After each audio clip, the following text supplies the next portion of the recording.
Okay. All right. Welcome, welcome, welcome. We'll get started in a minute. Just let me take care of a couple of things and then I'll start saying stuff. Otherwise, make yourself comfortable. Wait.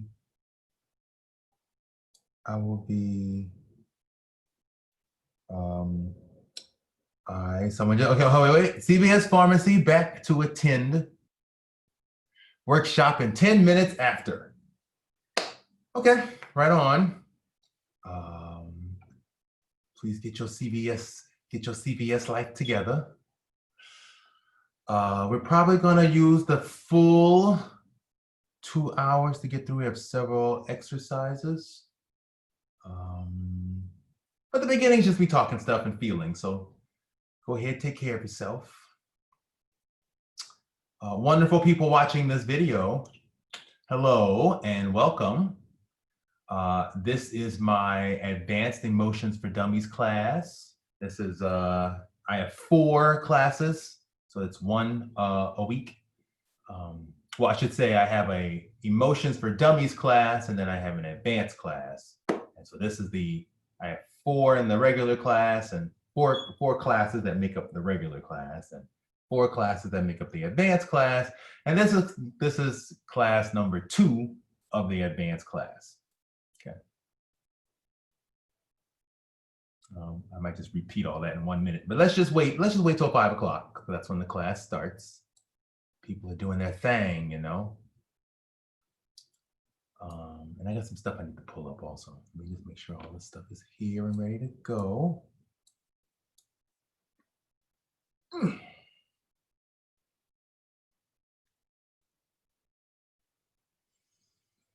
Oh, okay. Well, I'll just go ahead and get started. So, welcome everyone. As I mentioned, my name is Dr. Donny, and I am the host of this Advanced Emotions for Dummies series. In case you don't know who I am, and since some person told me that to stall for 10 minutes, I'll just talk about me for just a little bit. Why not? Why not, right?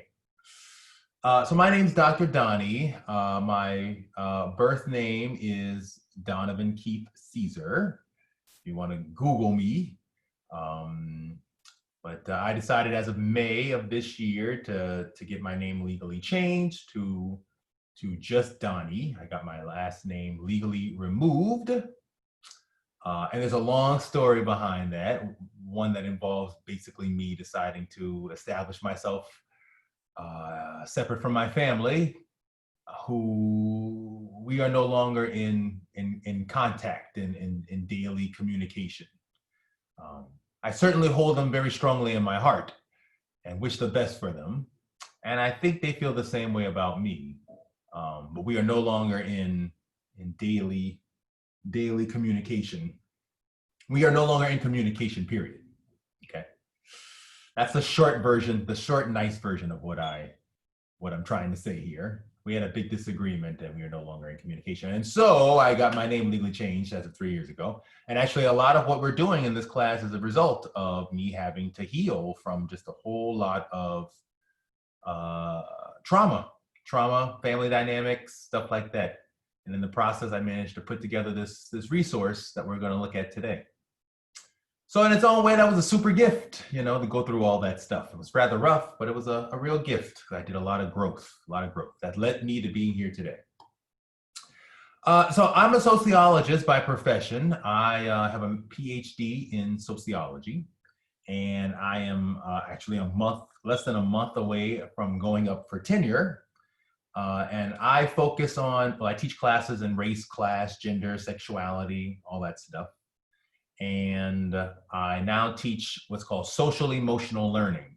And that started because I had a whole bunch of research I did looking at childhood, youth, working with young people, and then discovering how young people were often disrespected by the very older people who said they were there to teach them and educate them. And then as a result of that research, that led me to that and my family stuff, that has led me to this thing called social emotional learning. I guess not just that in the family stuff. I could also add that I have been I've been a Buddhist since I was 19. So that's almost 20 years now. And so, all right, yeah, almost 20 years now. So the combination of all those things has led to me now doing what I'm doing right now. This class, I mean. And I should say I just enrolled into full-time into a counseling program. So I am becoming a licensed counselor who hopefully will be helping some young students at a high school soon. Okay, as my second job. Okay. So that's some information about me. I suppose that's my work. I could say some other things. I live in Santa Cruz for the year because of COVID-19. I really wanted to be by the beach. Today, of all things, this is California, so it was very, wildfires are going on right now. There was a lot of smoke, a lot of red, smoky skies going on, but as of today, a lot of that has cleared. There's still some smoke in the sky, but it's a lot less than it was before. So what else? I play the piano also. My other love in life is classical music. So that's the other thing I do. What else? I don't have a whole lot more to add to all that. Well, let me just say this. So my social emotional work is composed into two sections. So I have two classes I'm offering. One's called Emotions for Dummies. And it's called Emotions for Dummies as a sort of a way to grab people. But needless to say, if anyone's a real dummy here, it's yours truly.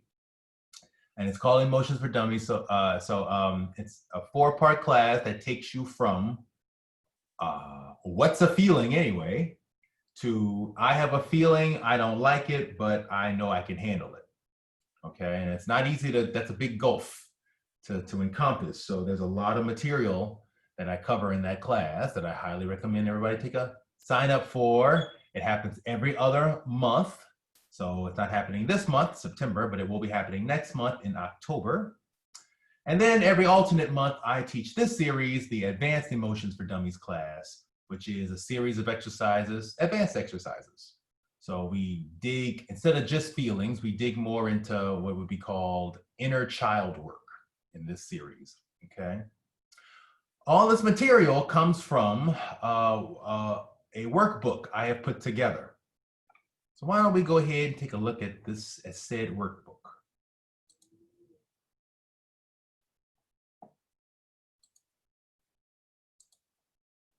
So over the course of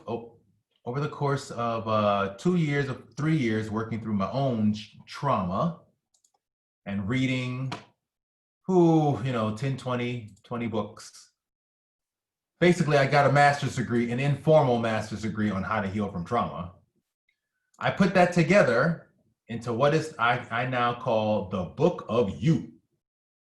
Okay. The Book of You is a workbook. It's a workbook. So I took all those books I read on like how to heal from trauma and what trauma is and all this other stuff, boundaries, all this stuff, and I made them into actual worksheets so that way you can engage in the process of learning about something. You can learn about this issue as you engage in the process of actually working through your own actual problems, okay? So, it's one thing to read this stuff. It's one thing to just like read this stuff in a book, and you can get something out of it for sure. And you will get way more out of it if you actually use the material in the book to dig into yourself, of course, right? So I set this up so that way it's just that is what this is all about. It's just you constantly digging into yourself. Okay. So the Book of You, you can even write your name right here if you want. Okay. I got some information here. My email, my personal email, my work email. This document is online always at this Google place. I'm actually even looking into turning this Google Doc into a fillable thing for you, or turning it into some kind of app or something, looking at that. There's a bunch of author notes here you can read as well about my own personal life experience and what I learned putting all this together.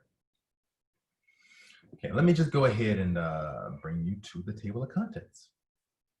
Okay, so like I said, the first series that I offer, the first series is a set of exercises that teaches you, that takes you from what is a feeling to I have a feeling, I don't like it maybe, but I can handle it. Okay, so as you can see, it takes you really step by step here. It's how to meditate, how to tell yourself the truth, a list of emotions, some information on realizing our goals and dreams. And I talk about trauma. Well, actually, I should say the class, our Emotions for Dummies class, is the mindfulness meditation, telling yourself the truth. Then it's the emotions list and these Judge Your Neighbor worksheets. Then we do the trauma exercises. Then self-love, acceptance, and validation, meditating on emotions, and then we do the body scan meditation. Okay, and then I put all that together into a midterm, which I call the ego killer. Okay, so if you're interested in that class, I mean, I would really highly encourage people to take that class, you know, or to pop into any of those classes, because it's a really great series and a really great way to get in touch with your feelings. That final exercise where I put it all together, which I call the ego killer, that exercise just breaks up everything and it really works. Okay. Okay, and then the second half of this is inner child work. So as you can see, we have self-soothing exercises, or what's called inner baby work, childhood emotional abuse and neglect. That actually was last week's class. We discussed both of those things. This week, we're looking at inner child work, or what's called shadow work. We're going to look through these shadow work exercises. And then we also have grief and recovery. There's some things on deconstructing beliefs, questioning the stories we tell ourselves, story-based strategy, and then investigating relationships. Okay, so anybody who signs up for this class can get this book for free by going to this link. Okay, the link that I put up here. Okay, and if anybody shows up here, or if this person shows up, I'll put the link into the chat box as well.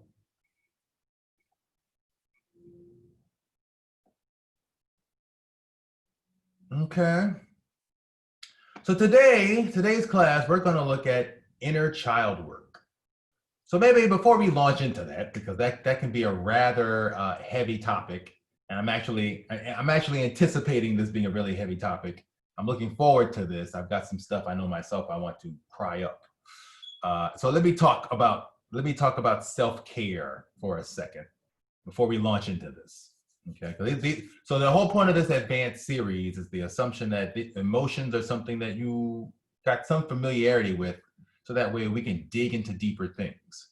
Okay, so this is, normally in a class, I would take it really light and we build toward the heavier stuff. But we're going to jump into the heavier stuff pretty fast here. And so for that reason, let me talk a bit about some easier stuff. Number one, let me just tell you how I'm feeling today. Okay, check in with your feelings. I ran through a worksheet earlier on my parents not being there for me as a kid, and there was a lot of tears that came up in that worksheet, okay? And I'm feeling really good now. I cried a bunch. I took a nap. I woke up. I'm feeling a lot better now, but I'm feeling a little drained from all that crying, okay? There's sunshine, and it looks really nice today, so I'm really thankful about that. I also have to say, though, I've spent 2 days straight kind of like in smoke and smog, and I'm feeling kind of run down about that, 2 days of really bad air and things was rough. It was just really rough to breathe all that stuff. So like, I'm happy that the air looks cleaner today, but I also just, on an emotional level, I feel I feel exhausted. Yeah, on an emotional level, I feel exhausted. So just whatever you feel, just honor what your feelings are. Yeah, if you can put them into words, see if you can put them into words.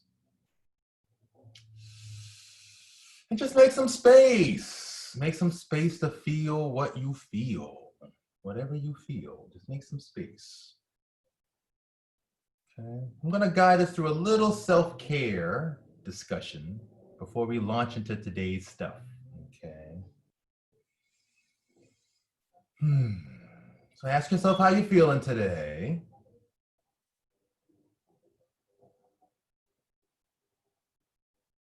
Hey, ask yourself, when I feel something and I'm having a hard time, when I feel something that's hard to handle, what do I do? What do I do when I feel something that's hard to handle? I'm just going to get in touch with our feelings for a bit and just get honest with ourselves. What do I do when I feel something that's hard to handle? And then ask yourself, what would be a healthier option, a more loving option? What would be just an idea of what you could do to do something better? So, when I feel something I can't handle, I shake and cry, I grumble, I blame other people. I say, you made me feel that way.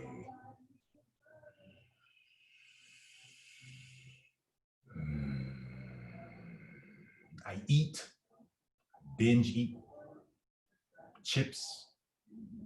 I go get stoned.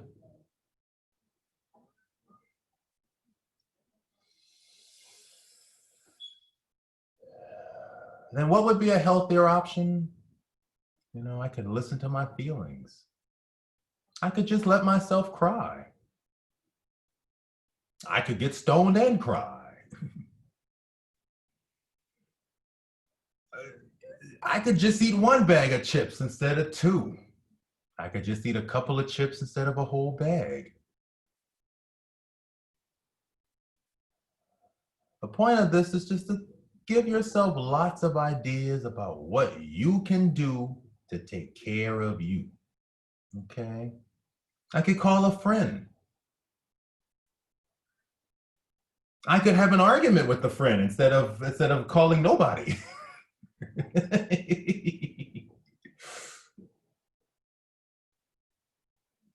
Okay, but you see how I'm naming these things and I'm just giving myself space to feel. Space to feel. I'm thinking about how many times in life I didn't do this. How many times in life something happened and I was just upset and I fell back on just, the worst pattern.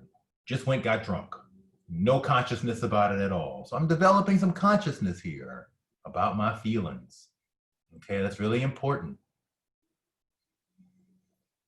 Okay, the next one, let's go a little deeper than this. When you can tell you're about to cry, like you just hit it, somebody said it, the words got said, the thing you always wanted to hear or the thing you never wanted to hear or whatever it was got said, and you can tell the tears are coming up. There is no stopping it. What do you do? What do you honestly do when you're about to cry? Run? Just collapse? Pretend like it isn't happening?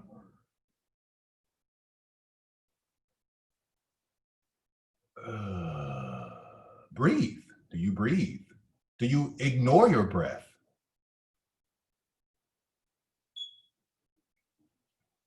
And I can tell I'm about to cry. I often feel it coming.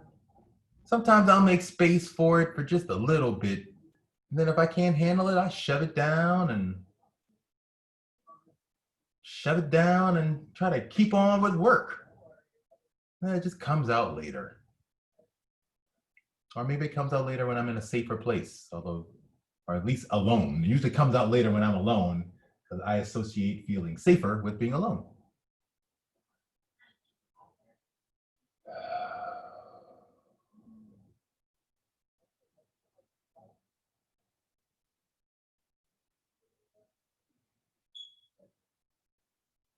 There was a time in my life when I could feel myself about to cry, and I would just tell myself, all right, pick it up. I ain't got time for this. That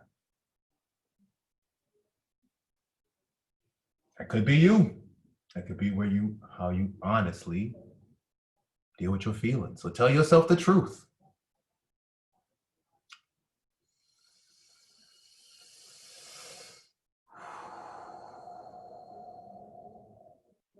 And then what would be a healthier option?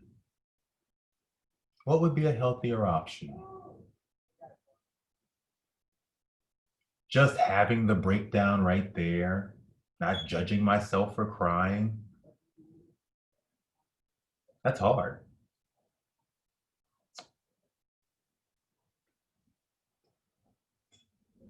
Definitely rewarding myself whenever I do cry. That would be a healthier option. Validating how I feel by saying I got a right to feel this way. Calling up a friend who would tell me I have a right to feel this way. I have a right to cry. Calling up a friend so I can cry on my friend. Or my friend can give me a shoulder to cry on. I could at the very least grab the cat or the dog or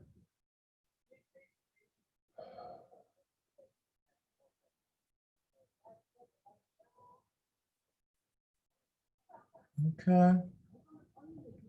Just thinking of ideas. Okay, the next part of this is just to tune into your breath. Whatever ideas you did come up with, your breath is the one thing that is right here for you at any time, and all you have to do is tune into it.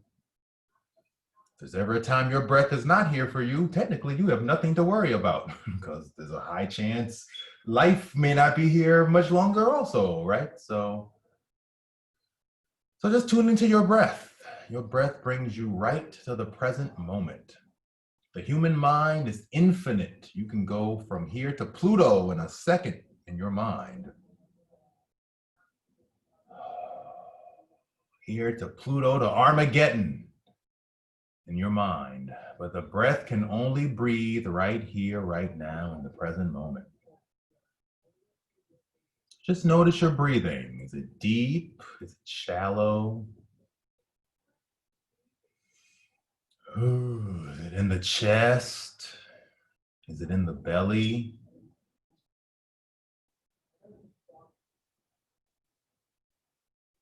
Did it change when you brought your mindfulness to it?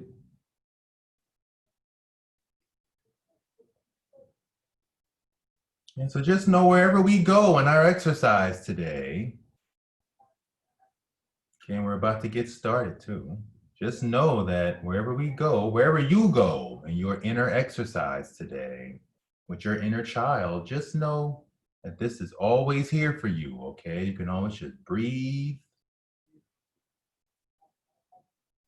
You don't have to close your eyes for any exercise.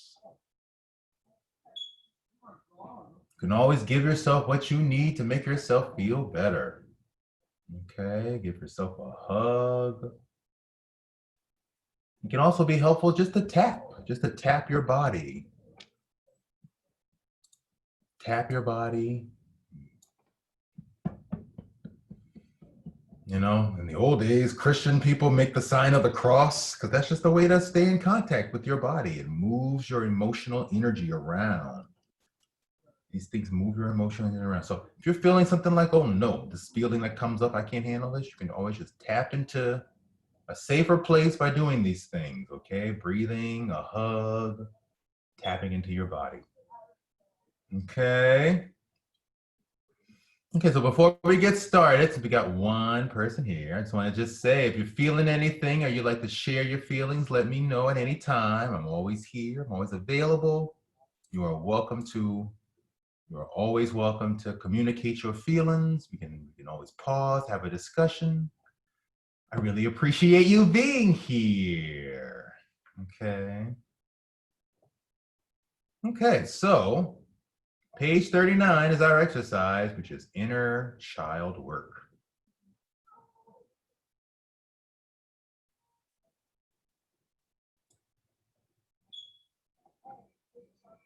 Almost there, almost there. Okay. Okay, so this is called Inner Child Work Healing Toxic Shame. Okay, not the easiest thing to do. Super important though. And so this material comes from a woman whose name is Teal Swan. She has a YouTube page with hundreds of videos about various psychic healing stuff that's really worth watching. It also comes from the book Healing the Shame That Binds You by John Bradshaw. Now, for all of these exercises, I always like to say, you are more than welcome to read along if you want to read my genius here. But, you know, the point of this is for you to get in touch with your feelings. So you're welcome to read along, or you are more than welcome to close your eyes or get into a comfortable place, whatever that is for you, and to let these words bypass the brain and go into the heart. Bypass the brain and go into the heart. That's where they need to go, okay? Okay, so I'm gonna read a poem. Oh, actually, so I'm gonna read a poem. And here it is. It's by Christopher Marley, To a Child. The greatest poem ever known is one all poets have outgrown. The poetry innate, untold, of being only 4 years old. Still young enough to be a part of nature's great impulsive heart.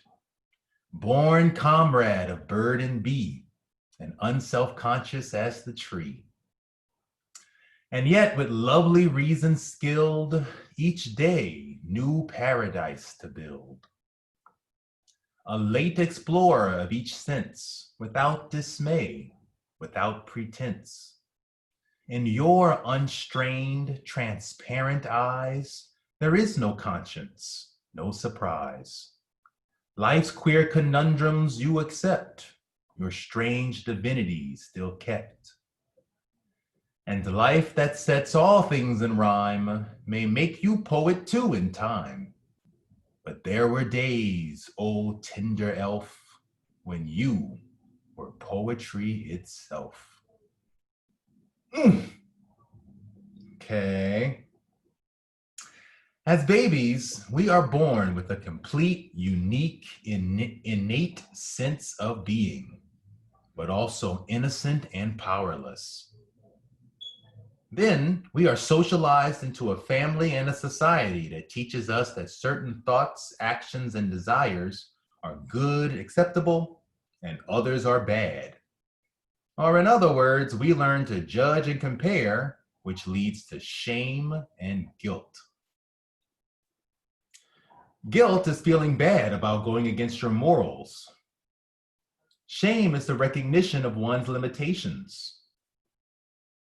Shame and guilt can either be healthy or toxic. Feeling guilty about something you did promotes thinking about how to do it differently. And feeling shame prompts you to question your beliefs.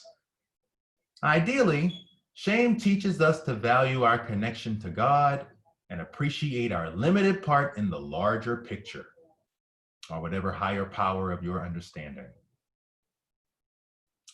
However, when we have guilt and shame about a core part of who we are as a person, like our race, class, gender, sexuality, or if your parents made you feel wrong for just being alive or wanting anything, then we develop toxic shame and start to deny and hide who we are so we can be accepted by others.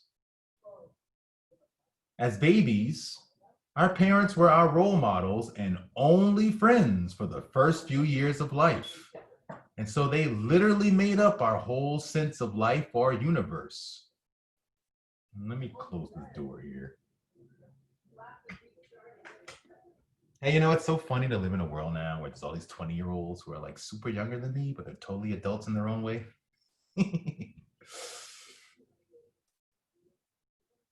Okay, so if your parent,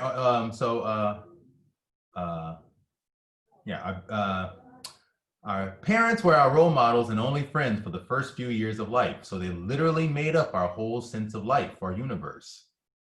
We do not have a developed sense of I yet. So we trust caregivers to model for us both how to be a man or woman and what to expect from others. By teaching us to eat, bathe, ride a bike, and learn, we start to internalize how we should treat ourselves. Shame is so deep that by the age of 3, children have already ingrained in them a model of how to process their shame by watching their caregivers. So not only is the shame we feel ours, it is also the shame we inherited from our caregivers or even ancestors, which can outright crush our childhood ego. Since our parents were our world back then, if our parents gave us good enough support, we grow up feeling the universe is on our side. However, if our parents violated our boundaries, then we feel the universe is against us. If we can call the light the conscious, open, and healthy parts of ourselves, then the shadow is our childhood wounds. Deep emotional boundary violations buried by shame into our subconscious. These parts are in resistance to the light, so addressing them is called shadow work. Because this shadow often begins in childhood, this is known as inner child work. Okay, now I know that's heavy, so I'm just going to breathe for a second here.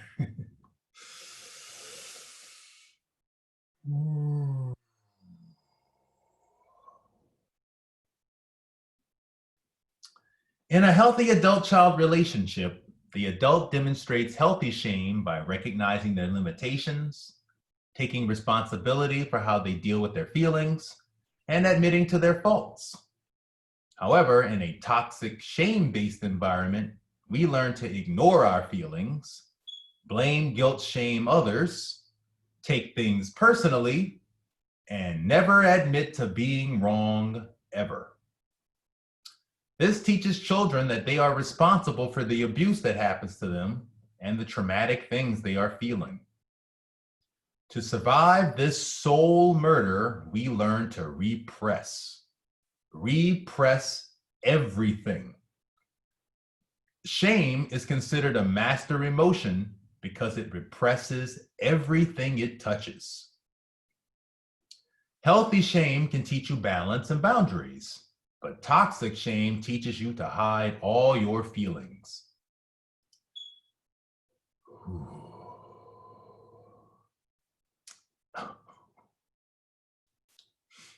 Ooh.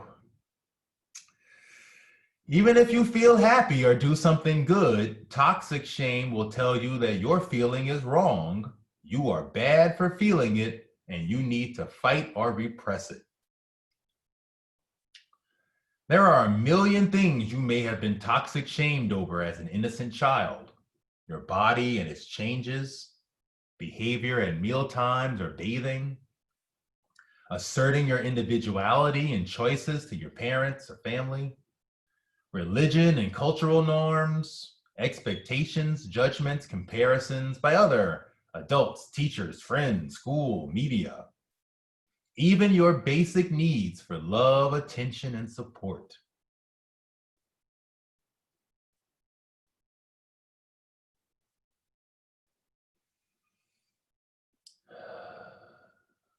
Even worse, your own inner voice may be filled with the shame, yelling, and pessimism of those who raised you. Your childhood may have had so much shame, you just gave up, abandoned yourself, went numb or silent or bitter, and just became someone else to please everyone or survive soul murder.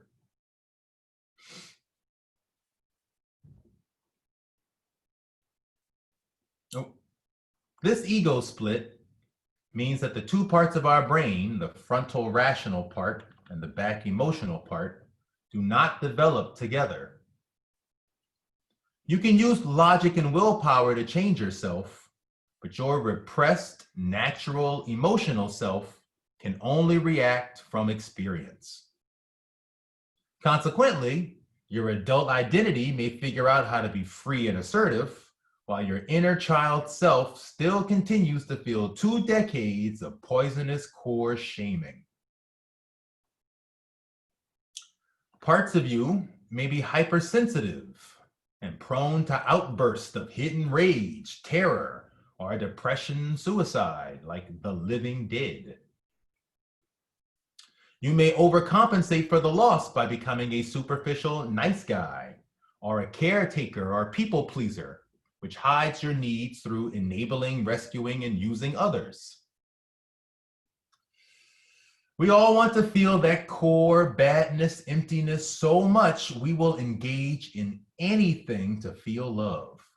So all unhealthy behaviors, addictions to drugs, food, sex, obsessive compulsive thinking, worrying, judging, codependency, extreme individualism or loneliness, perfectionism, idealism, being superficial, workaholism, keeping busy, constant procrastination, etc., are tied to repressed core shame. Additionally, the trauma of this shame stops the developmental process, keeping a part of ourselves stuck in childhood thinking, fantasies, and roles. We are then set up to hide our issues, never mature, and deflect and blame others. Navigating basic adult situations like talking to parents or authority figures, new relationships, success, compliments, criticism, and rejection may be excruciatingly difficult. You may have huge intimacy vulnerability problems.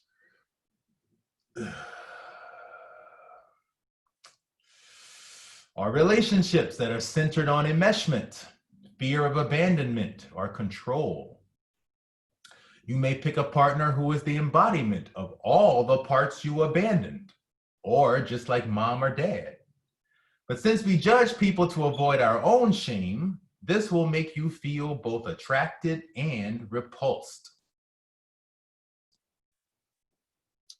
Shame may affect every single thing you think and feel. You may automatically treat anything anyone new with fear and judgment. While you may over time construct an adult mental definition of love that's about flowers and candy and the perfect family, like the show Full House or Family Matters, our childhood embodied feeling of love is whatever you actually went through as a kid. If that was disrespect, neglect, or abuse, then you may have taken it to your core that love feels like abuse. This is why people constantly beat themselves up, or stay stuck on negative, or stay in abusive relationships, even though it doesn't logically make sense. Your whole way of dealing with life can be touched by so much shame in your core, heart, love tank. You may be a shame-based person, have no idea of what healthy would even be, and no example of it anywhere ever in your life.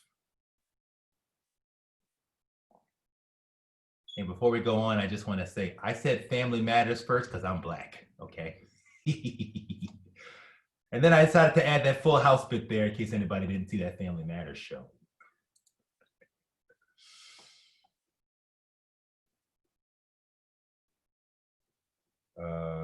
Anywhere ever in your life. As adults, we often avoid, deny our emotional reality by judging our inner child woo-woo as something silly or not really important, much like the adultist ways we view children. However, if we made a graph of our lives, the adult part of us is pretty recent, while the childhood part has been around for much, much longer. This means, ironically, that our inner child is actually the oldest part of who we are.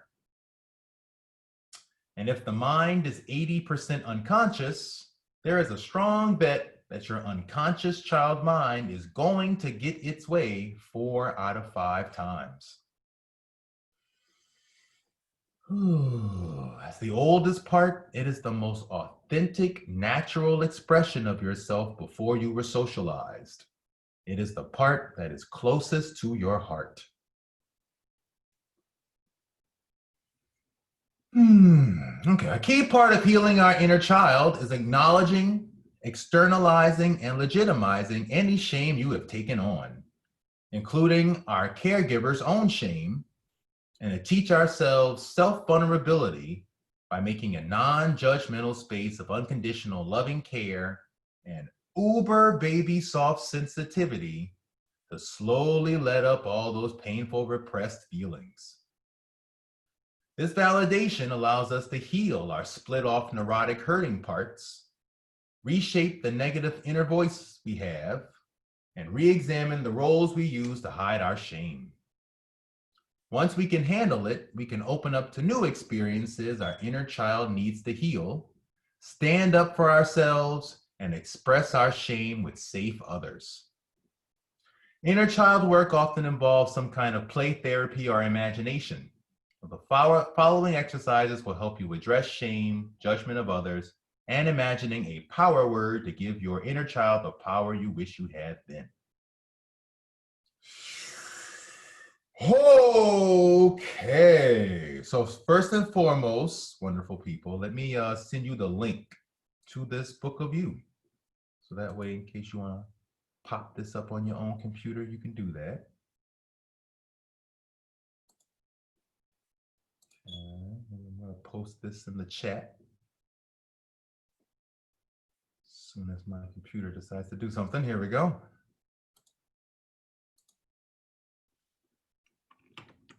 Okay, so feel free to access this document, share it with others, print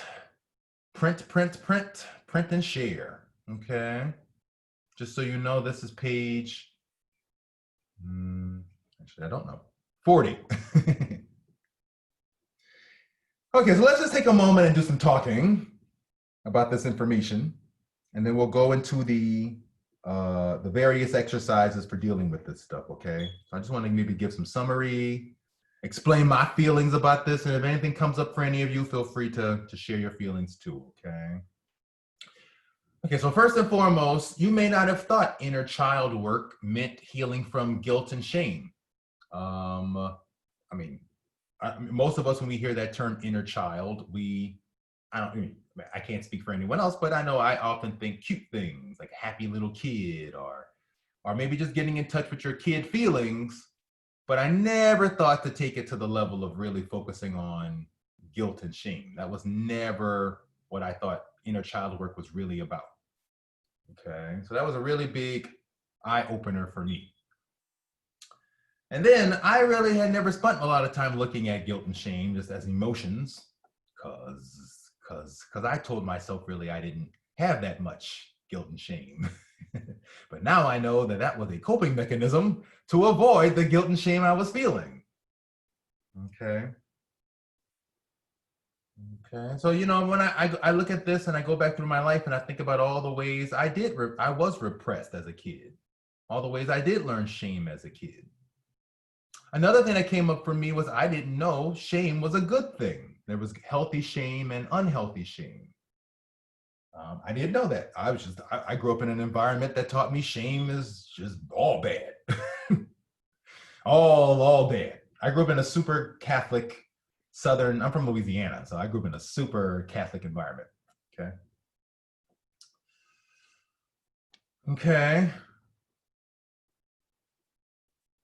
Okay, so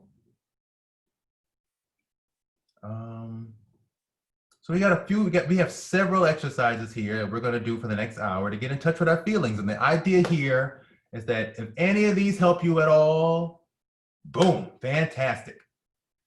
All of them hopefully can help you. And the idea is that all of them are going to teach you how to deal with these feelings and from different angles. So then that way, you know, when you're feeling this stuff, you've got several things you can do to help yourself feel better. Okay? Okay. Okay, so maybe actually the first thing we should do before we launch into any kind of meditation is I want to show you all this. This isn't in the workbook because someone handed me this recently. I'm going to add it to this workbook when I get some time. Can you all read this or not? Because if you can't read it, then maybe we'll do something else. If you all can read this, this is a list of attachment styles. Can I make this bigger? Ooh. Hey, oh, those are all other things.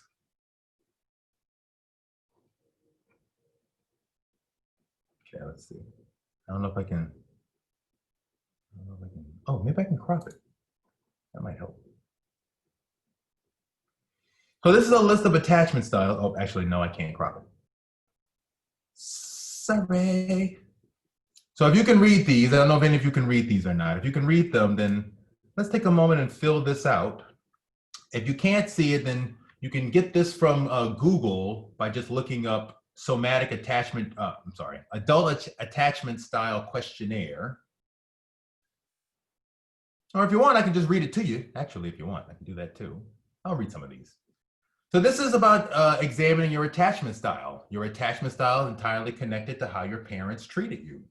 How your parents treated you as a kid is what sets up the basis for how you were taught to treat yourself, to treat your own sense of self-worth, validation, importance, love yourself, okay? So these attachment styles give you some idea about what did you go through as a kid and what exactly you may need to work on as an adult, okay? So I'll just read some of these to you and you can just let yourself feel through this, okay? This is all about feelings anyway. You can always look this up later. Just so you know, it's adult attachment style questionnaire when you look it up later, okay? But just in your mind, just answer this for yourself, rating between like strongly disagree versus strongly agree, and whatever in between, just emotionally measure that for you. And we're gonna go through 4 different attachment styles, okay? So why don't we let's go through the most difficult one first. The first one is disorganized. See if this relates to you. When I reach a certain level of intimacy with my partner, I sometimes experience inexplicable fear. When presented with problems, I often feel stumped and feel they're irresolvable. I have an exaggerated startle response when others approach me. My partner often complains that I'm controlling. I often expect the worst to happen in my relationship. Protection often feels out of reach. I struggle to feel safe with my partner. I have a hard time remembering and discussing the feelings related to my past attachment situations. I disconnect, dissociate, or get confused. I'm stuck in approach avoidance patterns with my partner. I want closeness, but I'm also afraid of the one I desire to be close with. My instinctive, active, self-protective response are often unavailable when possible danger is present, leaving me feeling immobilized, disconnected, or gone. Because I am easily confused or disoriented, especially when stressed, it is important for my partner to keep arrangements simple and clear. Okay, so just rate how much of that sounds like you. Chunks of that sound like me, I can tell you that, okay? And whatever you feel, just make space to feel it. Just note and feel, okay? Okay, here's another attachment style. This one's called avoidant dismissive. When my partner arrives home or approaches me, I feel inexplicably stressed, especially when he or she wants to connect. I find myself minimizing the importance of close relationships in my life. I insist on self-reliance. I have difficulty reaching out when I need help, and I do many of life's tasks or my hobbies alone. Ooh, well, that's me. Ooh, oh boy. I sometimes feel superior in not needing others and wish others were more self-sufficient. I feel like my partner is always there, but would often prefer to have my own space unless I invite the connection. Okay, well, that's definitely me too. Sometimes I prefer casual sex instead of a committed relationship. Well, at 38, no, but for most of my life, yeah. I usually prefer relationships with things or animals instead of people. Yeah, my closest relationship is with a cat. I often find eye contact uncomfortable and particularly difficult to maintain. Sometimes. It is easier for me to think things through than to express myself emotionally. Yeah. When I lose a relationship, at first I might experience separation elation and then become depressed, meaning you become all happy that you're finally done with somebody, they're over, and then you become depressed. Okay, just emotionally feel what that feels for you. Is that your story? Is that not your story? How much of it is your story? Okay, just feel it. Just feel it. Just so you know, these all hit back to, again, I said it earlier, it hits back to childhood stuff. All these styles of attaching in adulthood relate to your childhood situation, okay? Okay, here's another one. Anxious ambivalent. I am always yearning for something or someone that I feel I cannot have and rarely feel satisfied.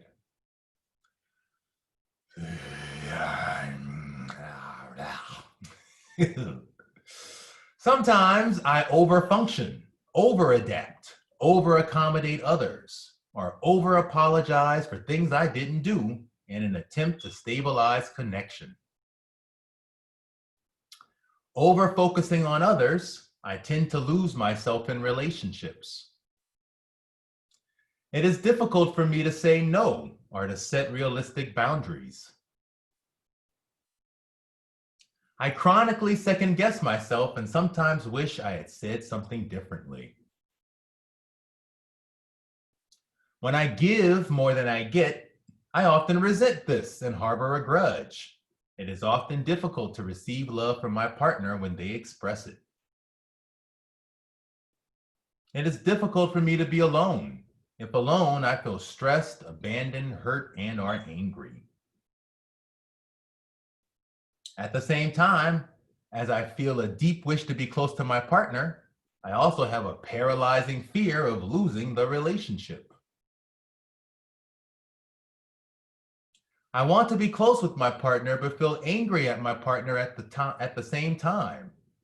After anxiously awaiting my partner's arrival, I end up picking fights. I often tend to merge or lose myself in my partner and feel what they feel or want what they want. Okay, just take a note. Take a note how that feels for you. Is that your story? Is that your childhood self? Is that you? Or is it not? Out of these options, that one's the least like me. There's still some strong elements there. And of course, you don't have to be just one. You can be all four of these in various ways, okay? So this is really just feeling through what these things bring up for you, okay? Okay, then here's the final one, which is the secure attachment, the ideal one. I feel relaxed with my partner most of the time. I find it easy to flow between being close and connected with my partner to being on my own. If my partner and I hit a glitch, it is relatively easy for me to apologize, brainstorm a win-win solution, or repair the misattunement or disharmony. People are essentially good at heart. That's hard to believe sometimes. Oof. It is a priority to keep agreements with my partner. I attempt to discover and meet the needs of my partner whenever possible, and I feel comfortable expressing my own needs. I actively protect my partner from others and from harm and attempt to maintain safety in our relationship.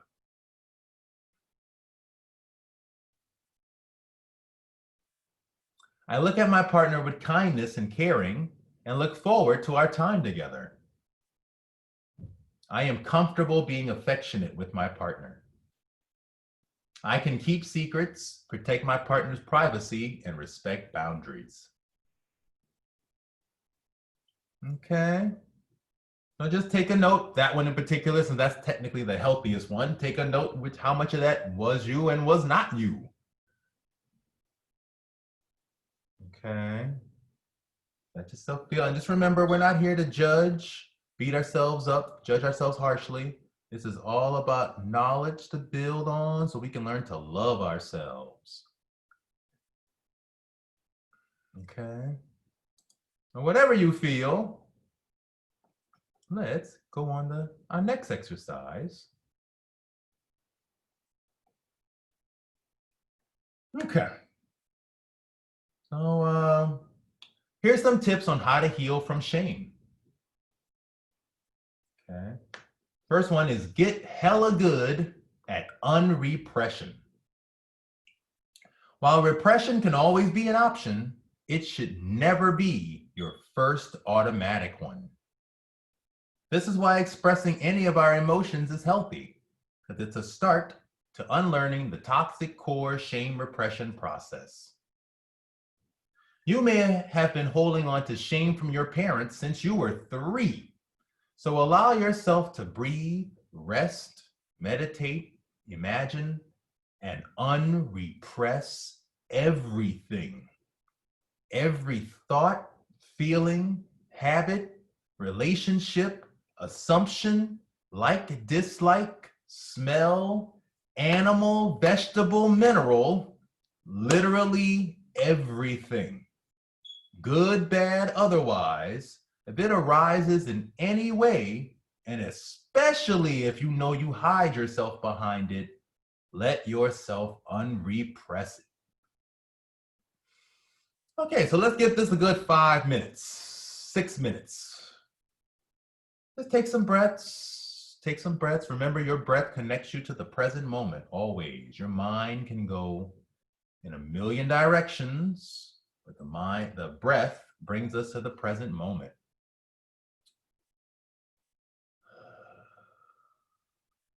So just sit with yourself a bit and practice some unrepression. Think of something. Stressful day I had yesterday. Feel what that feels like and see if you can just make space to, instead of holding on, to unrepress.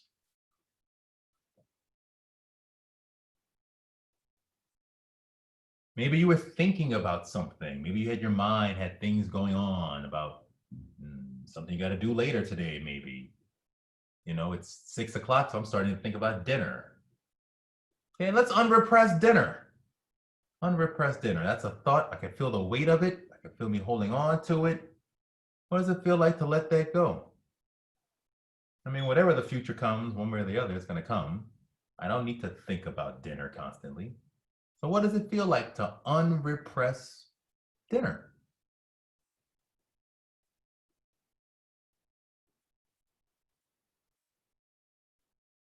I need to go check on my car because who knows how much ash is on my car at this point.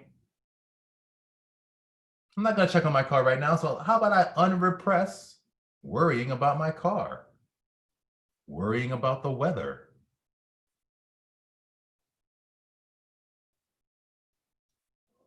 Just for a moment.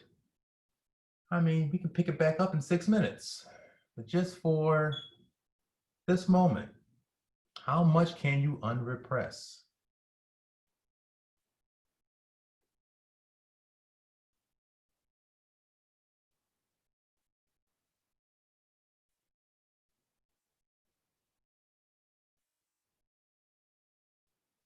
I mean, you could take this to some extremes if you really wanted to. Animal, vegetable, mineral. I can unrepress that bird sound I hear right now. I can unrepress that I'm even in my apartment.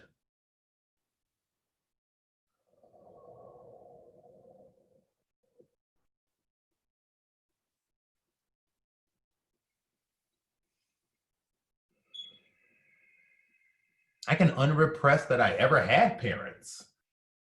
I can unrepress that I ever grew up, I ever had a childhood.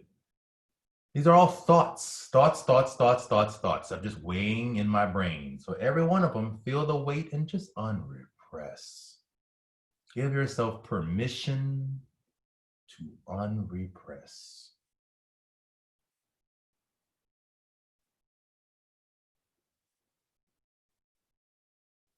Especially if you feel the weight of it now, you're still arguing with it now.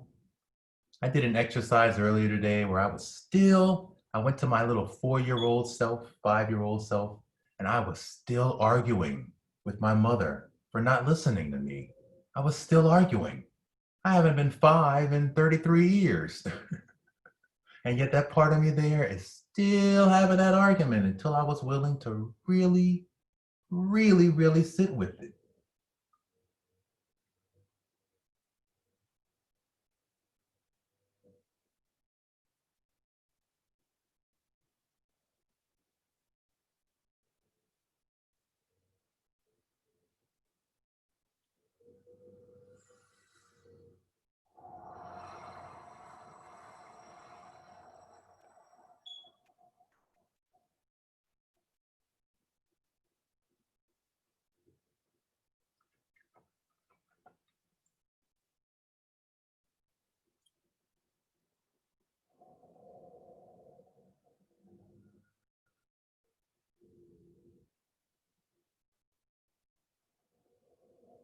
I mean, can you unrepress everything that you've been holding on to since you were 3? I mean, that's a lot of stuff. That's a lot of unrepression. So we all got to get hella good at unrepression.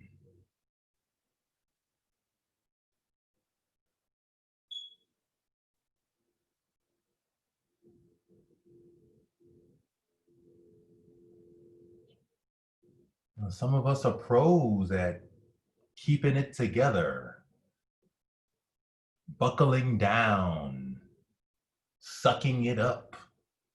And those things are great survival strategies. They help you to survive. You might make it through the streets with that, survive the streets. But they are not thriving strategies. So those strategies don't teach you how to build, maintain, and grow yourself or a relationship with someone else or your life. They keep you alive. They don't help you to grow. They don't help you to grow. So every one of those survival strategies you might have learned, we might have learned, let yourself unrepress them.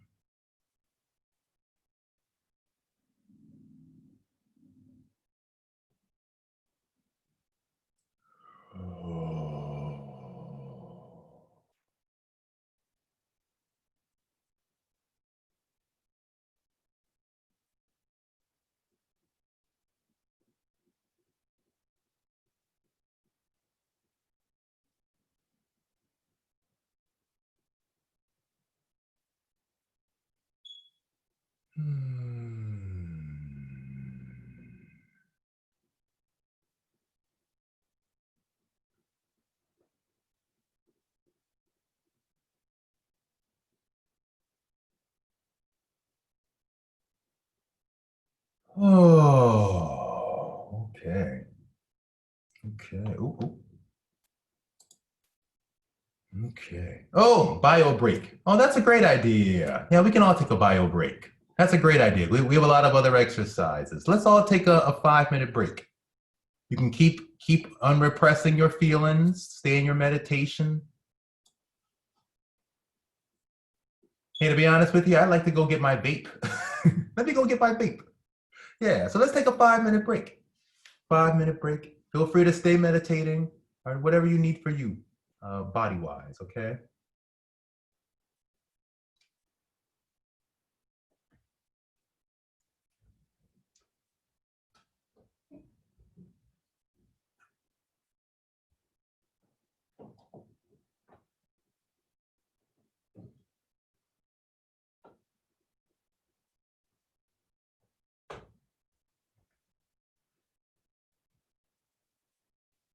I was kind of hoping my cat would come downstairs, but he didn't though.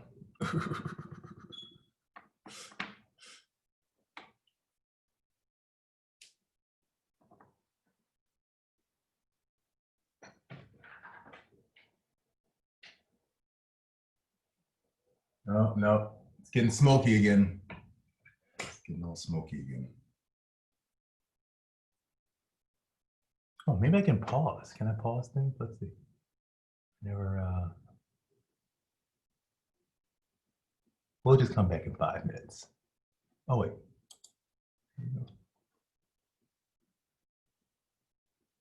Oh, wait, that doesn't solve anything. What do I care? I don't care. There we go. Okay. Okay.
Okay. So as people,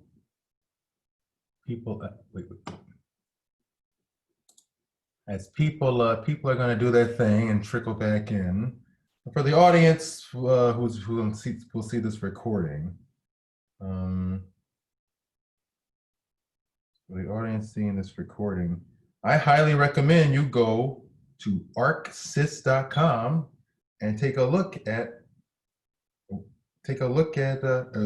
ARCGIS, and you can see the fire map. Actually, let's just do that. This has nothing to do whatsoever. Well, I guess this does have to do with our emotions, because I saw this and it scared me. And so I've been sitting with my feelings of fear around this topic. Fear and awe.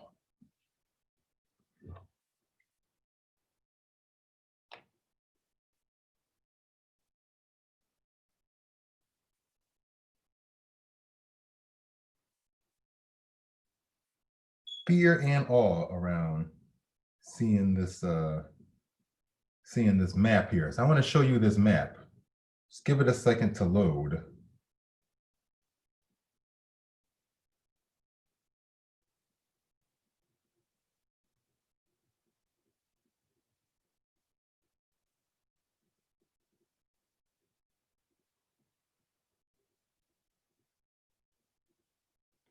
I feel like I mean, we all know climate change eventually had to happen, and it's going to get worse.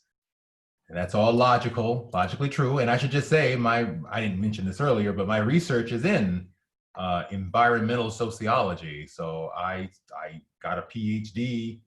I studied a bunch of issues connected to how human beings connect to the environment and define, make sense of the environment. I did a lot of research on what can we do to stop climate change. I was very involved. I went to many a protest, very involved back in the day. And I was so moved, I went and got my degree in it. And so this map is just, like the number of wildfires on this map is basically like just God burning the United States. Okay.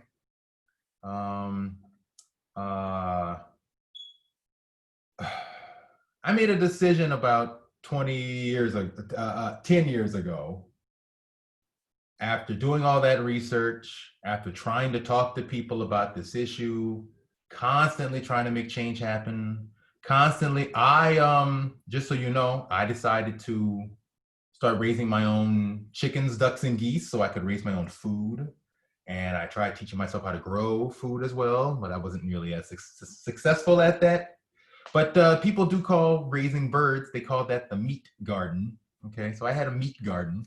In Britain, they call it that anyway. So I had a meat garden. And I drive an electric car. I drive a tiny smart car right now. And I used to have a compost toilet for about a year. I had a compost toilet. Yeah, I've done several things for the cause. I really have, in addition to studying it for a PhD.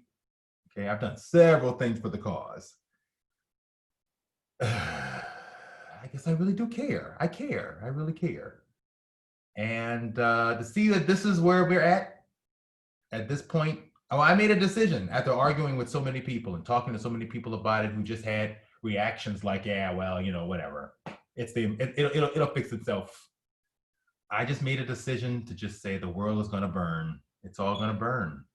It's all going to burn. It's all going to flood. It's all going to get destroyed. That's just the way of it. And there's nothing any of us can do about it.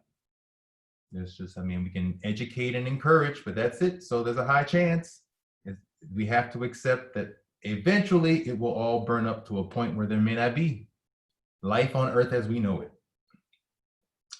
So, so I don't know. I've been sitting with this map. I've been saying this is, some people burn the flag. Some people burn crosses. But God, only God, she burns America.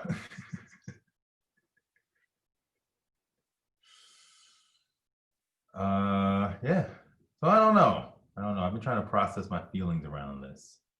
You know what? This does kind of relate to the topic we're talking about right now, shame.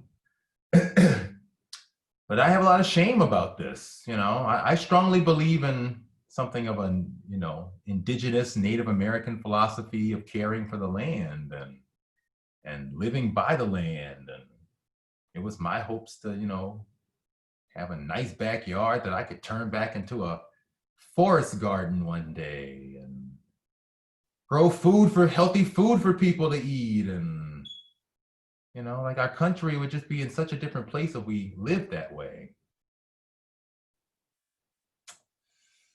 But oh well, it's not meant to be. My fantasies, I guess the point here, my fantasies are not meant to be. So a healthy point of learning one's limitations, is learning the limitations of your fantasies. I can always put work. Any person who had a dream had to put work into it to make it happen, but they had no way of necessarily knowing the dream would totally become a reality how long it would become a reality, how widespread it might become, the impact of it. No one can really know that. No one can know that. That's healthy shame right there.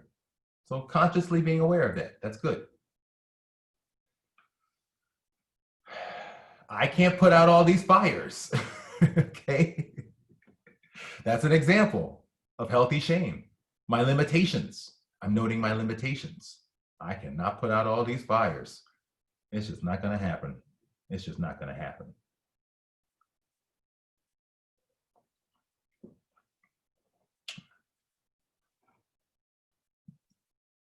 Okay.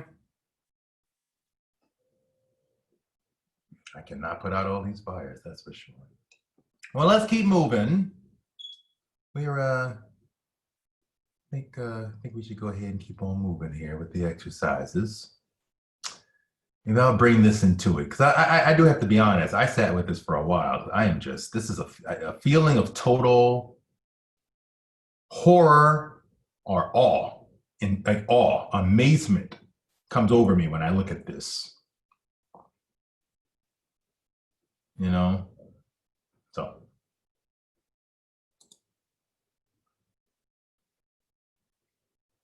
Okay, so as people trickle back in, let's move on to number 2. Number 2 is discuss healthy shame. All right, we're already doing that. A kid who feels limitations is not good, but an adult who doesn't feel their limitations is not a healthy adult. So get comfortable with acknowledging all your limitations. Start small. Like 1, just name something of low importance that you can't do right now and say, I can't go take a walk because, and think of one reason why you can't do it. And just sit with the feeling of your limitations. More advanced is to say, I'm not good enough to, fill in the blank. Find one good thing about the shame you just felt. Okay, so let's give that a shot. Well, first of all, let me just say this. A kid who feels limitations is not good, but an adult who doesn't feel their limitations is not a healthy adult. Okay, that brings up some interesting feelings for me. I was a little confused as I was reading it, but then I'm sitting with it and I'm realizing this makes a lot of sense. An adult needs to have healthy limitations to manage life, absolutely. A kid really needs to feel free.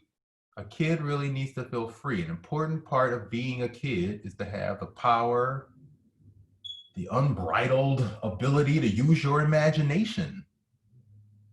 So many of us are in certain ways, we're not free. We're not free as children.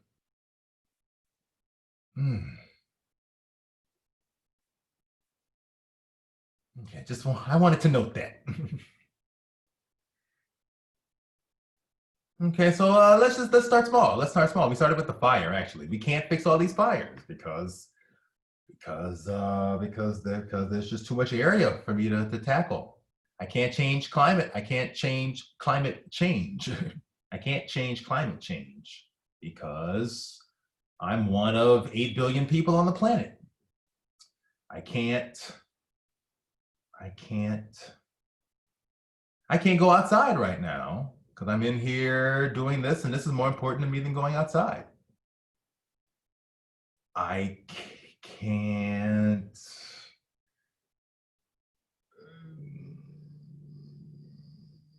I mean, I could say that for lots of things, right? I can't cook dinner. I can't play the piano. I can't get in my car. I can't do any of those things because doing this is more important.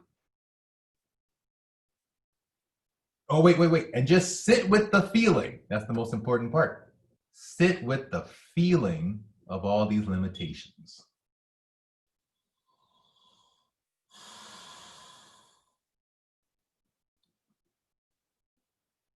Sit with the feeling of all these limitations. Sit with the feeling of all these limitations. So if you can just know what healthy limitations feel like. I could even apply this to like things I know I got a hard time with. Like I can't smoke weed all the time because I have other things I enjoy doing. I can't I can't just I can't drink all the time because because I also enjoy having a healthy body. Uh, I can't watch TV all the time because because I just have other priorities that mean a lot more to me. Okay, so name those limitations and just sit with the feeling of just having healthy limitations, just to know what healthy limitations feels like.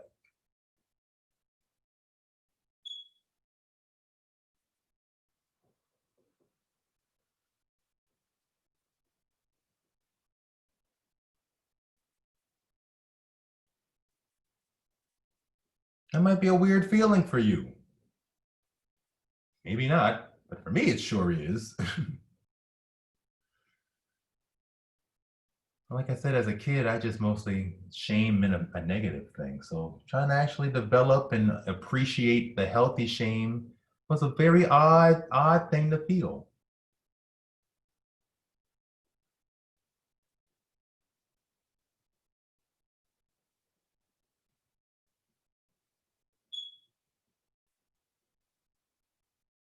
Hmm. I can't just get over this feeling of healthy shame because I went through a lot of toxic shame, and I have to learn how to get used to a new feeling.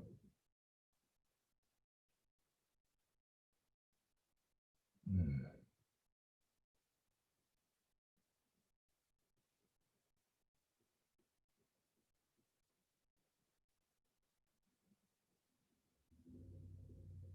Okay. Okay. Hmm.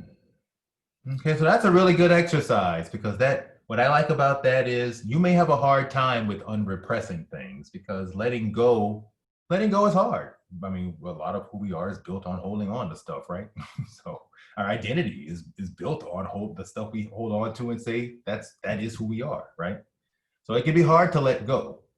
So if you struggle with letting go, you can also just build the positive things instead, and that can teach you to have more safety, inner safety, reliance, comfort, so that makes it easier to let go.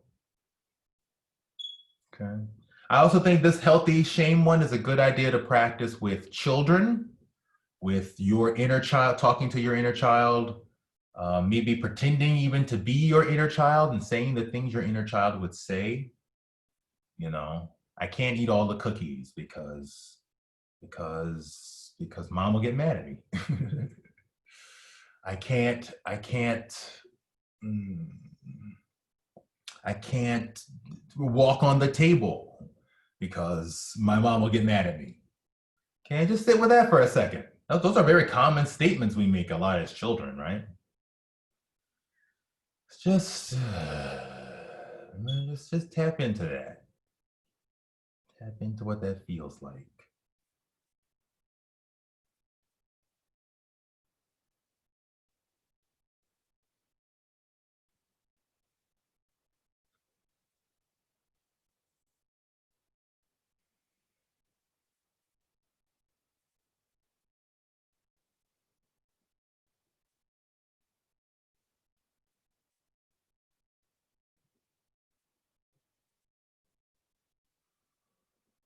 Okay, so at this point, some of these exercises may have pointed to a deeper level of shame.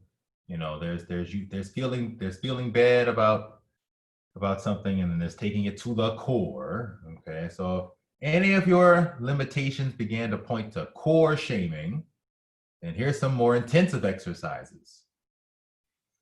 Okay, one is what I call labeled wrong. You can go through this worksheet and name something that you struggle with.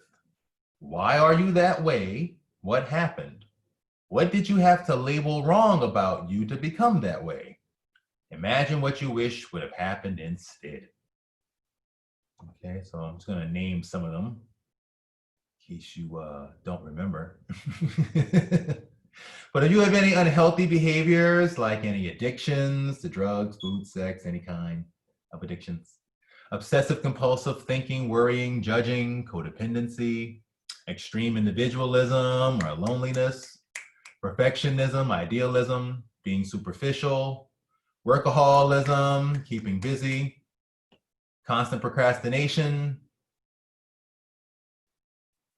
intimacy, vulnerability problems, relationships centered on enmeshment, fear of abandonment, control, picking a partner that is the embodiment of all the parts you abandoned as a kid, or picking a partner that's just like your mom and dad, treating anything new with fear and judgment.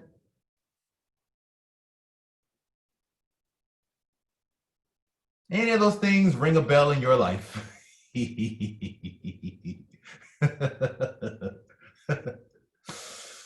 Take a moment, pick one. Pick one. Take some breaths. Take some breaths. Pick one. Okay, what's mine? Let me pick one. I want to pick that extreme individualism one. I'm gonna pick that. Okay. Why are you that way? What happened? Okay. Why am I that way? Why am I that way? Why am I that way? Because I had two parents.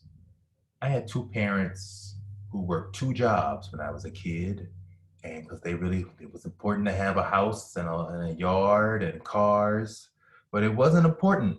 It somehow asking, "Hey, Donovan, how do you feel today?" didn't show up a whole lot as a kid. And there was I actually I don't have any memories actually of my parents playing with me at all actually as a child whatsoever. The one thing the earliest memory I have is actually them arguing about how my father wouldn't play with me. It's the earliest memory I got.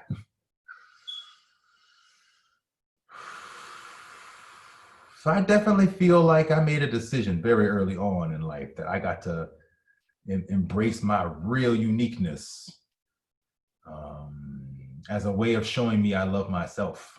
Most definitely, most because that's come up several times in my life as discovering my sexuality and my my particular unique gifts and talents in the world and my interest and music, and that's come up a lot in my young life, going my own way. Oh.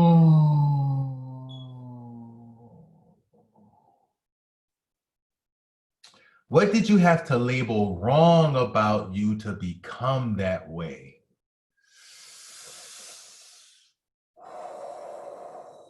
Damn. Let's see. What did I have to label wrong about me to become that way? Let's be honest. Obviously, the part of me that was just a kid, just wanted my dad to play with me, just wanted someone to play with me. I got a brother when I was 3, but um, so from about 4 or 5 onwards, I suddenly remember, you know, a lot more playing around. But I'm telling you, them early years, I just it's like I just remember just the emptiness, just some real like feelings of emptiness down there, like some core feelings of emptiness down there.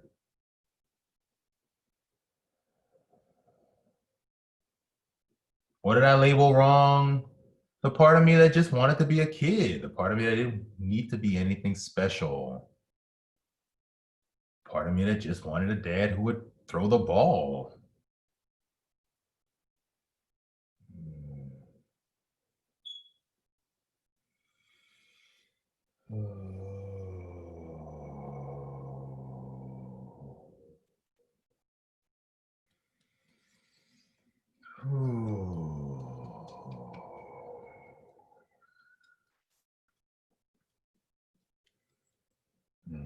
part of me that was just simple. It didn't have to be anything special. The ordinary was special. Just being a kid was special enough. Oh.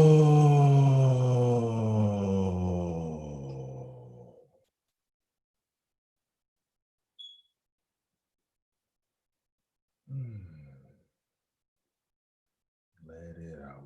Let it out. Let it out.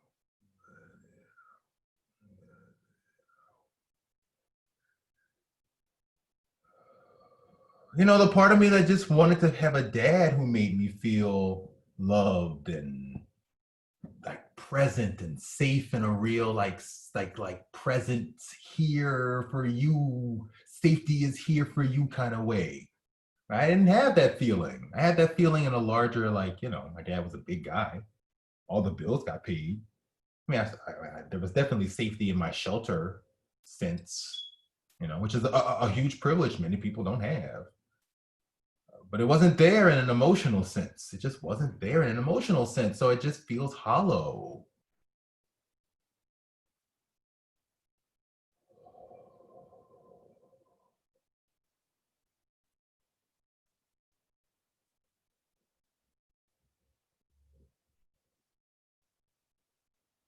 You know, the other part of me I had to label wrong is the part of me that honestly felt this way, but didn't know how to articulate it and was afraid to articulate this to my parents, because the moment I said anything, I complained at all, I got a, you should be grateful, and we had it so bad, which they did.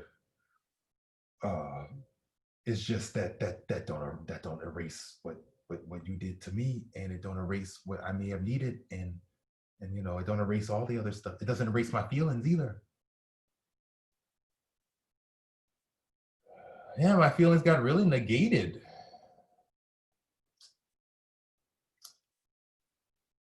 And I tried to bring this stuff up, so it makes sense why it would be super crazy repressed.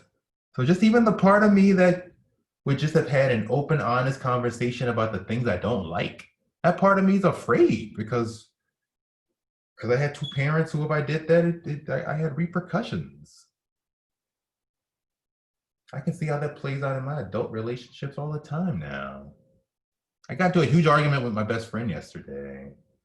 Not a huge argument, but we, yeah, it was bad though. Ugh. Sometimes friendships grow apart, and sometimes you got no control over that. And and all I can do is get in touch with the stuff that's coming up for me. And I wish he would as well. And I have no control over that either. So love is letting go. That is the lesson.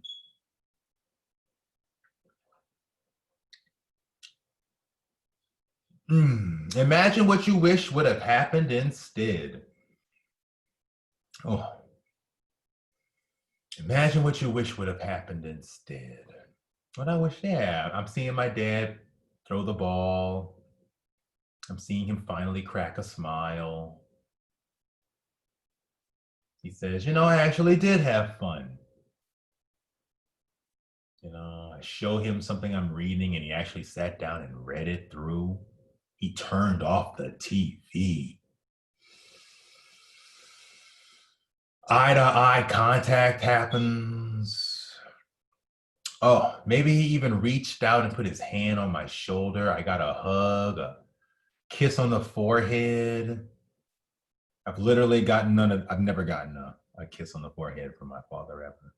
Or he turned off the TV. That never happened either.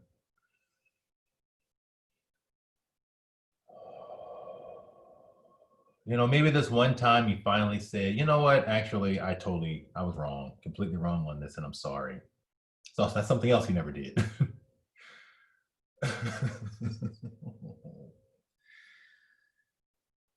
Oh.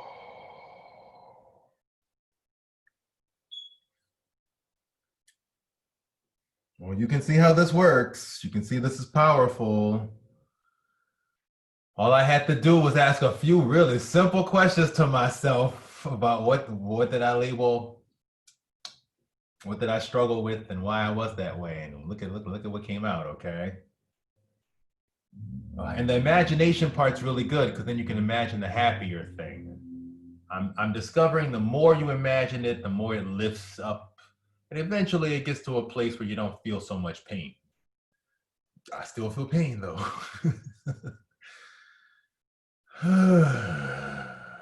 Yeah. Okay.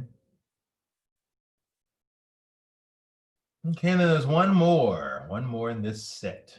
One more in this set. The next one is make a list of all the things you don't really want everyone or anyone to know about you, and tell yourself the story about what happened and identify the shame you're still holding on to. Is there anything healthy about your boundaries, limitations, humanness that you can learn from the situation now? Okay, so all of us got a list like that in our minds of the things we don't want anyone knowing about us. You I may not want to say what's on that list right now. So just take a moment and identify what that might be for you. Think of what that might be for you.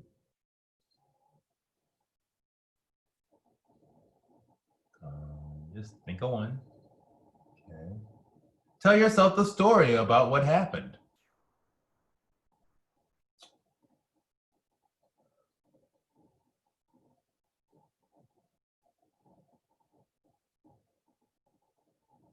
And identify the shame you're still holding on to.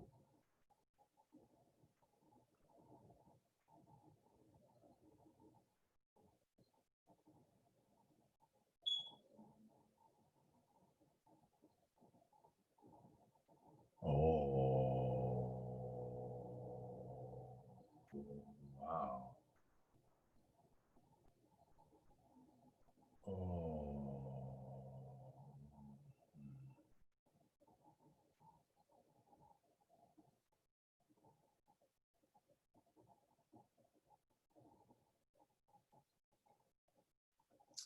Is, is there anything healthy about your boundaries, limitations, or humanness that you can learn from the situation now? Yes, yes, yes.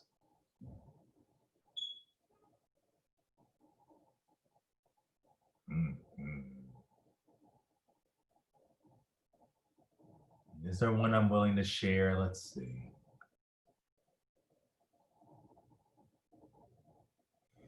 Let's see. Um,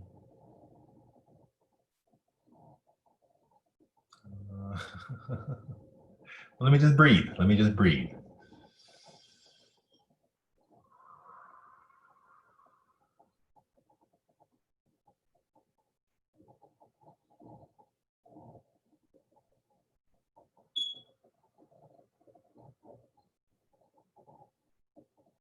We can go with this.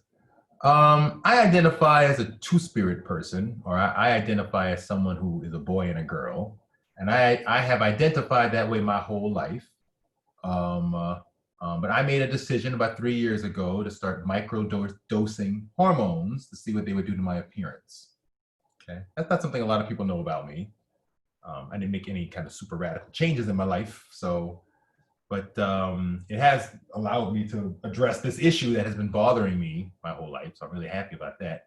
But that's something that a lot of people don't know about me, and it's some people get that, and some people are totally weirded out by that, and and you take it however you want to take it because it's not your problem, so it's my problem, so whatever. But okay, let's go with that one. That's a great example. Okay, the story about what happened. Okay, the story about what happened. I can honestly tell you, well, since we're talking, I mentioned some childhood stuff earlier. I grew up in a really conservative environment, a really conservative one. And I can remember when I was 5, I knew I liked guys, and I knew immediately this was going to be a major problem. My mother went on and on about how gay people were going to hell, all this stuff. So, so I just was like, okay, we're just gonna hope that goes away, basically. And then I can remember I was 6 and we were having an argument. I can't call it a discussion. And my mom said something like, no, boys do this and girls do this. That's how it works. And I remember being like, well, okay, well, like I feel like doing the girl thing. And anyway, I see myself as like a boy and a girl anyway. What does it matter? And then I remember I was like, if I say that to my parents out loud, I think I'm going to be living on the street. I mean, I was just terrified. And so I remember I just like consciously swallowed that and just blocked that out. But I can see how that's been wreaking all kinds of havoc in my inner life for a long time, and how much of that needed to come to the surface. How much of that is coming to the surface, especially over the last 3 years of my life. And I can also see how it's led to a pattern throughout my whole life of feeling extremely uncomfortable being 100% transparent with other people, getting 90% transparent, but being afraid to give that extra 10%, thinking that someone's going to be there for you, but you're never really sure. You're never really sure. I didn't come out and tell my parents I was gay until I was 16. So I sat, that was 10 years of sitting on all that fear, a solid 10 years, which I should just say, when I actually did tell my parents I was gay, my mother called me a waste of a human being. That was her first response. Okay, and then it took her like 6 years to get to a place where she got over it. We could talk about it. She was accepting. Anyway, that's the story there.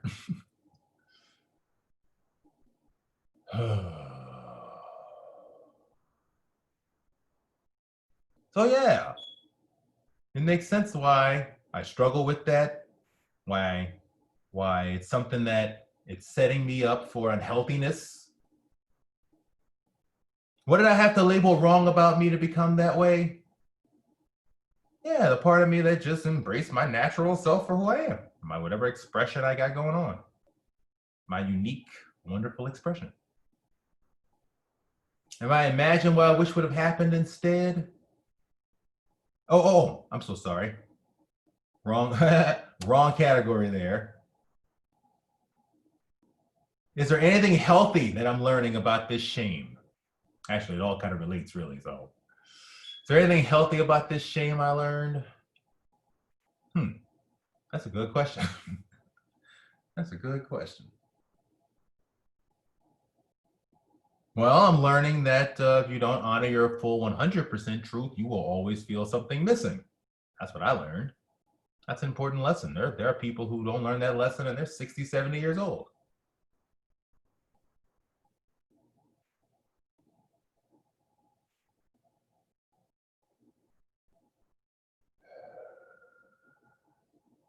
I'm learning how to be someone who can be present for other people and their truth.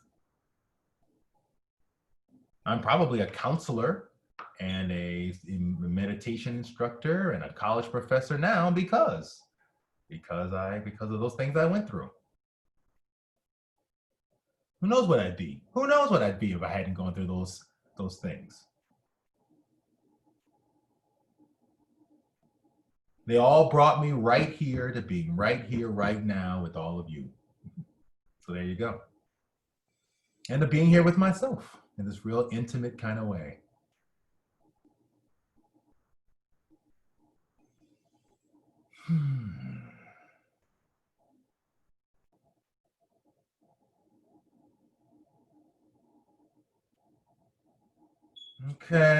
Okay. Whew. Okay, let's try one more. Let's try one more here. We can either do the power word. We can do that. That's a good one. There's the finding the suppressed self exercise.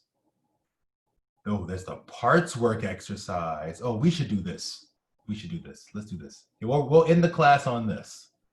I just put this in here, so you all are the first people to ever read it, actually. Congratulations. So in case you don't know what parts work, this is going to explain what that is in a real simple way so you can learn how to do it for yourself. When our whole self was denied, fractured, wounded during our childhood socialization, our other traumatic experiences, we began to split off our whole self into different parts. It is pretty common to be a person whose sense of self is made of different or opposing parts.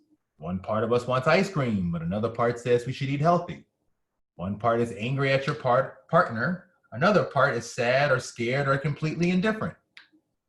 Acting these parts out, like a family therapy session, so their issues can be openly resolved, is called parts work. In this exercise, you will learn the basics of parts work by having two opposing parts speak and learn from each other. Okay, let's do all this together. Oh, I'm so excited. Okay, find a part of you in conflict or that is bothered by something. This can be many things. Feelings, the part that's angry, happy, hungry, sweaty, etc. Wants, the part that wants a nap or doesn't want to argue. Habits, the part that likes watching TV. And our beliefs or issues, the part that's against the death penalty or the part that thinks you can't succeed. You may feel several conflicting parts. Pick the one that has the most emotional grip on you. Okay, let's see. A part that's in conflict. Part of me wanted to go to the beach today, and part of me wanted to stay in bed and nap. Part of me wanted to go to the beach. Part of me wanted to go to the beach, and part of me wanted to stay in bed and nap. Okay, I'm gonna go with that one. Number 2, allow yourself to fully act and play out this part.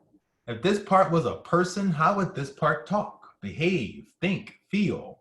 Give yourself a lot of time here and act this part out. Really get into it as much as you can. Okay, so the part of me that wanted to go to the beach. Okay, let's see. I really wanted to go to the beach. We should go to the beach.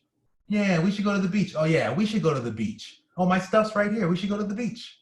Yeah, I'll just pop over right there to the beach. Oh, just a nice quick walk right there to the beach. It's just right there. Let's just go to the beach. We should go to the beach.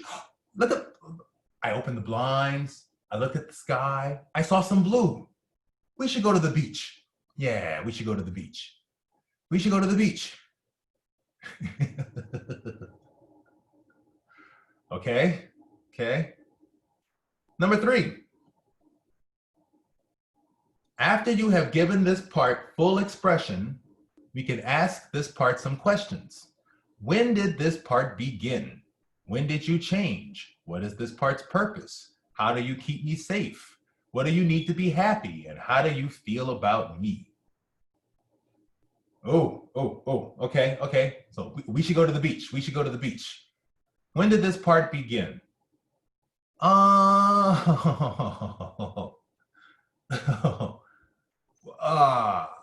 Well, I mean, I can answer that in 2 ways. One is this morning when I went downstairs and looked at the sky. Or I could say this part began a really long time ago when I probably had a lot of schoolwork to do, but I didn't feel like doing it and I wanted to go do something fun. Yeah. When did you change? Probably a long time ago. I probably did do fun stuff, and then increasingly it got more and more about prioritizing work or just staying inside, working on. I had to learn piano. I learned how to play the piano, and I did a lot of at-home stuff. And I was depressed. Did a lot of at-home stuff. What is this part's purpose? This part's purpose is to lead me toward fun. This part's purpose is to give me simple relaxation, spontaneity, openness.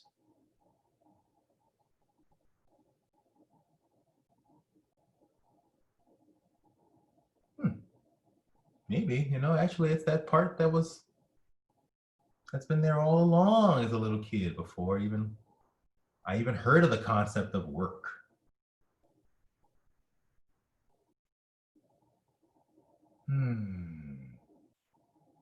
How do you keep me safe? You keep life from being boring. You keep me from doing dangerous things with my energy. You find positive things to do with my energy.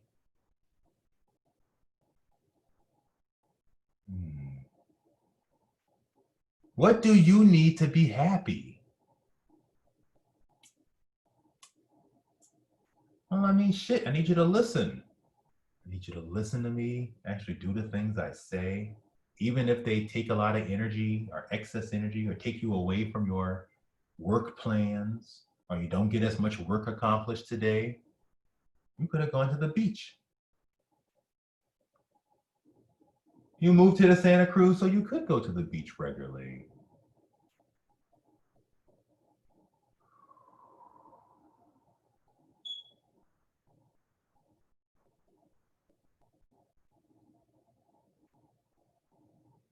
Probably would have been a lot more relaxing to be at the beach. Could have just taken a nap at the beach. I could have taken a nap at the beach. Did not. Did not. Think of that. And how do you feel about me? Okay, how does this part, how do I feel about Donny? How do I feel about Donny? Donny works too much. Donny really could benefit from like enjoying life. Donny works too much. Donny works too much. Huh. Okay, that was informative. Allow yourself to return back to normal. This is number 4. Allow yourself to return back to the normal you and look at the part like it was a person sitting next to you. Okay. Oof. What do you think of this part? What do I think of this part? I think that's nice. I just also think I think all that fun stuff's nice. I just think it's like kind of childish. I just think like, you know, if going to the beach paid the bills, we'd be at the beach. I'd be at the beach all the time.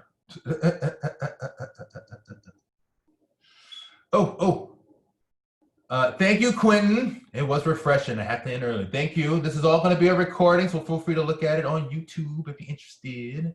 And thank you very much. Please share, communicate with others. The more we can all help each other with our shame, the better. Okay.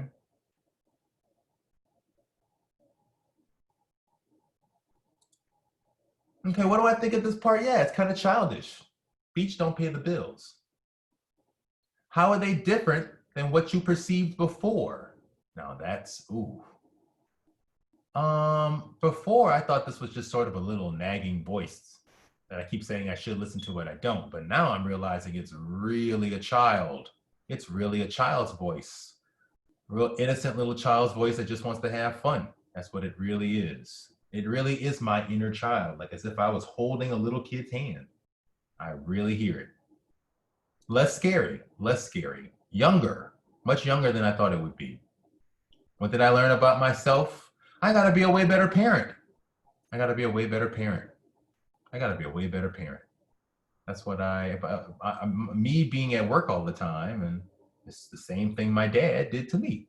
Both my parents did to me. They worked all the time.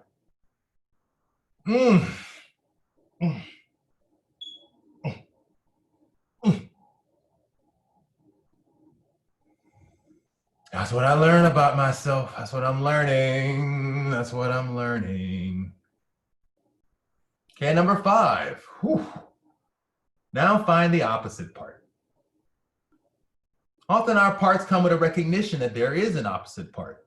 So if a part of you wants a nap, then find the part of you. Find the part that wants to keep working. The part of you is nervous and lonely. Find the part that is calm and engaged. If you don't know what the opposite part is, ask yourself, what is this part's feeling, and find the opposite part. Repeat 2 and 3, play it out and then ask questions. Then do 4, be your normal self and examine that part. Okay, I'm gonna do this relatively quick, but let's see. Got a little time still. Okay, so that was the part of me that wanted to go to the beach. So the opposite part would be the part of me that wanted to take a nap. The part of me that wanted to take a nap. The part of me that wanted to take a nap. I'm thinking about the bed, thinking about the napping I did. Thinking about the news I watched. I ate pretzels and nuts in bed. I was on my phone in bed. Part of me that wanted to take a nap. Oh, I'm so tired. I just feel so run down. I'm tired. I just wanna sleep. I'm just really run down and tired. It's time to sleep. I need a nap. I just really need a nap. I need to nap all day. I need a nap. I'm tired. I need a nap. I need a nap. I'm tired. I need a nap. I'm just so run down. I just feel, the beach, I don't know. The beach is a lot, and the car, and the driving, and the there, and I don't know. I need a nap. I need a nap. I'm just gonna just say a nap. I need a nap. I need a nap. Okay, where did this part begin? Where did I begin? Where did I begin? I need a nap. I don't know.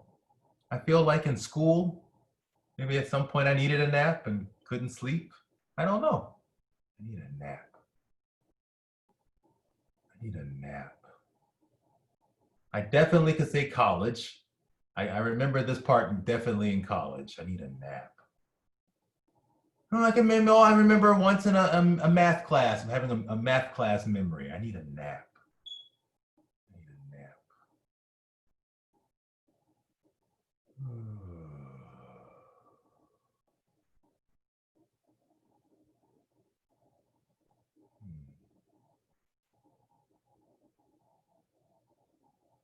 When did you change? That part of me is still around. When did I change into I need a nap? Yeah, school. School just got more stressful, and eventually I guess I got tired and couldn't sleep. What is this part's purpose? Ooh. What is this part's purpose? To get me rest. To honor my actual deep inner needs. Not just a pleasure, but like a legitimate, actual physiological, biological need.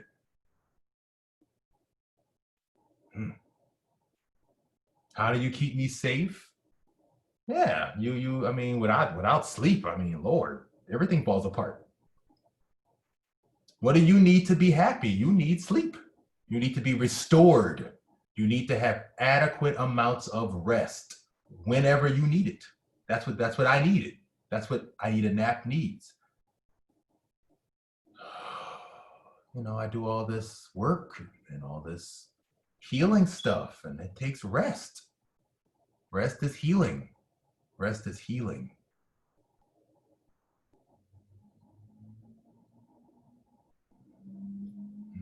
How do you feel about me? Donny, you need to rest more. I understand getting the work done, and I want you to know that the healing don't come about from doing work. It comes about from rest. So we're always going to have this struggle because rest matters. Rest matters. Beach ain't going nowhere. Rest matters. And yes, you could have had the thought of going to the beach and resting.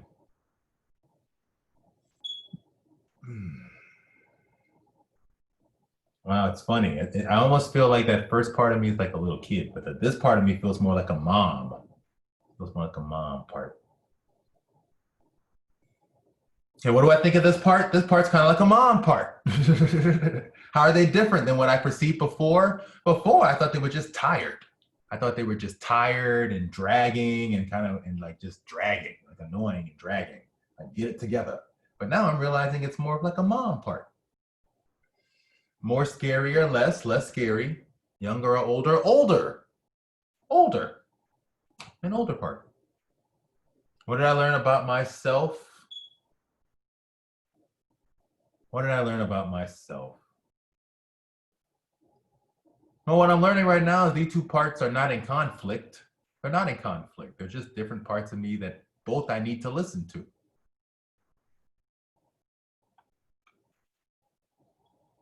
Okay, and let's try number 6. Number 6 is ask yourself here. Ask yourself, how do these two parts connect? Can the first part help the other part or vice versa? Use your imagination to give each part what they need. If it needs friends or to feel important, imagine a party. If it needs safety, imagine a bodyguard or a door you can lock. Remind these two parts that we are connected. We have to get along because we are in the same body. Oh my God.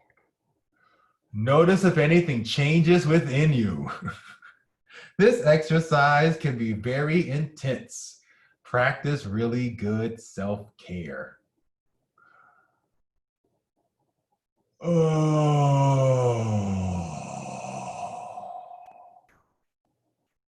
Oh my God, I felt all sorts of stuff pop in my brain. Oh, yes, these two parts definitely can help each other. They don't have to fight each other. Sometimes I can go to the beach and something, and a lot of times I can rest. Can honor the parts of me that need a little fun and the parts of me that are trying to restore and heal. I can be thankful for those voices now instead of not knowing how to feel about them or feeling frustrated by them. Or beating myself up because I may not honor one of them.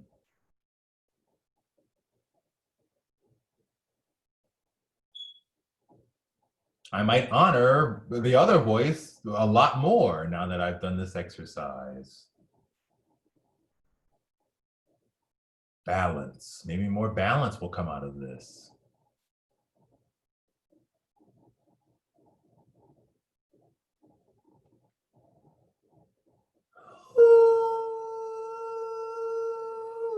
Ooh-wee. Okay. All right, wonderful people. So that concludes today's class. That is inner child work. Okay. Several exercises for getting in touch with the deepest core toxic stuff you ever been through. Please practice. Please share this information with people. So many of us struggle with our feelings. So please, please practice and share. And if anyone's interested, tell them to come to this class so they can learn along with all of us. Okay? So as I always say, it is your job to take care of your emotional, mental health, thoughts and feelings. No one else is going to do it for you. Okay? So good luck. And I will see you all next week where we will be talking about how to grieve. How to grieve. Okay? Important stuff. Okay. Bye. Bye, everyone. Bye, Grace. Bye, everybody.